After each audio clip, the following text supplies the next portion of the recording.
then get on to the book signing and keep it short, and so that I don't get anybody too bored. So that's what I'm going to do. How I came to write these stories, it's really interesting. I always fancied myself a writer since high school or maybe early college, but I never thought of myself as a fiction writer. I have always thought of myself as an essayist, you know, this person that writes polemics, arrogantly tells people what they're supposed to think and why.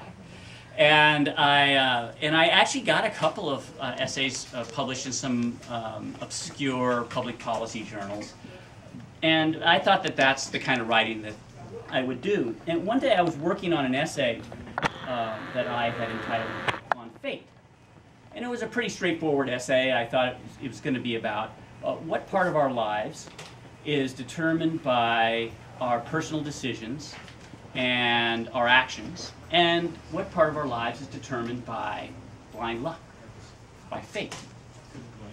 And I labored on in this essay, and I got to about 10,000 words, and I got into a logical cul-de-sac, and I didn't know where I was going to go, and so I decided I would go back to the beginning of the essay and reread it and figure out where I'd gone wrong. And I read the entire 10,000 words again, and I realized it was incomprehensible. And then it struck me that fiction writers had actually dealt with this subject before and dealt with it very eloquently, and that maybe this subject didn't lend itself to the essay type approach. Maybe it lent itself to fiction. And out of that story came a story that's in this book called "Luck is for the Lucky." And then sometime pretty soon after that, I received a phone call from my dermatologist telling me that he wanted me to call him back and giving me his cell phone number. Now, you never get good news from your doctor where he gives you his cell phone number. That's always bad news.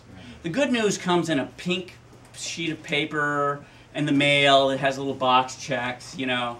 But good news doesn't come from a direct phone call from your doctor. So it was with some trepidation that I called him back. And sure enough, I discovered, or he had discovered, that I had melanoma on my chest. So I went through that process, and to steal a sentiment from Samuel Johnson, it concentrated my mind wonderfully.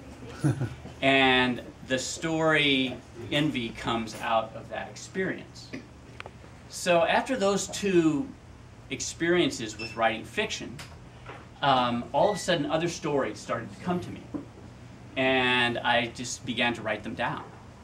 And next thing you know, I had a compilation of stories, and I began to shop them around, and I found the wonderful Fithian Press, who agreed to work with me to publish these stories. Now I could go on and talk about the genesis of every one of the stories in the book, but I'm not going to do that tonight. I'll let you read them and guess about it about yourself. But what I did think that I might do is just do a couple of short readings to give you a flavor of the books, and then we'll get right to the signing exercise.